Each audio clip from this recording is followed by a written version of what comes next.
मी अरुणा देशपांडे. तर ही एक बोधकथा आहे, खूप छान कथा आहे. तर ह्या गोष्टीचं नाव आहे दयाळू ऋषी. तर एका जंगलामध्ये बरेच ऋषींच्या झोपडे असतात तिथे. तर एक ऋषी आपल्या शिष्यांना शिकवत असतात. तेव्हा एक मांजर पळत पळत ऋषींकडे येते. जंगलातलं जंगली मांजर येते, पळत पळत येतं आणि ऋषींना म्हणतं, महाराज महाराज, मला वाचवा, माझ्या मागे कोल्हा लागलेला आहे आणि मला प्लीज वाचवा, असं मांजर ऋषींना म्हणते.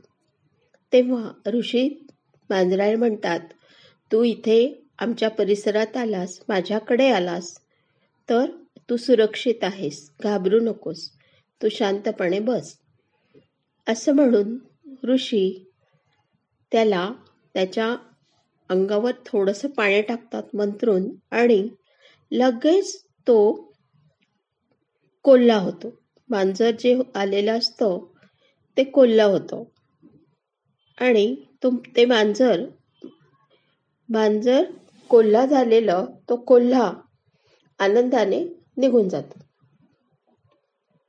थोड्या वेळाने तो कोल्हा धावत धावत त्याच ऋषींकडे येतो आणि म्हणतो, महाराज महाराज, मला वाचवा, माझ्या मागे मोठा वाघ लागलेला आहे, मला वाचवा. ऋषी म्हणतो, घाबरू नकोस, तू इथे आहेस, माझ्याजवळ सुरक्षित आहेस, घाबरू नकोस. मग तो शांतपणे बसतो कोल्हा. तर ते पाणी मंत्रून त्या कोल्ह्यावर टाकतात आणि तो कोल्हा वाघ होतो आणि तो वाघ आनंदाने निघून जातो. तर थोड्या वेळाने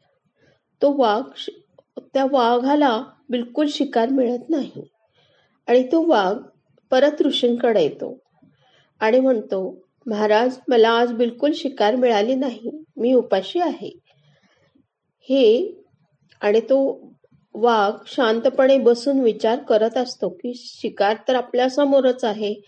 असा विचार त्याच्या मनात येताच ऋषीमुनी पाणी घेतात, मंत्र म्हणतात आणि वाघाच्या अंगावर टाकतात आणि तो वाघ परत मांजर होतो आणि ते मांजर आनंदाने निघून जाते. तर अशी एक सुंदर गोष्ट आहे.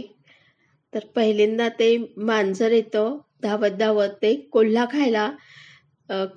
मांजराला खात असतो, तर मांजर कोल्हा होतो. परत कोल्ह्याला खायला वाघ येतो आणि वाघ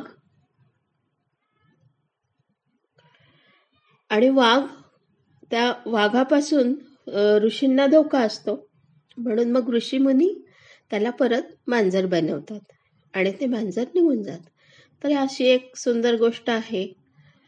तर ह्याचा एक बोध आहे, ह्याचं तात्पर्य असं आहे की आपण कोणतंही कार्य योग्य आणि अयोग्य याचा विचार करूनच करावं. थँक्यू. धन्यवाद.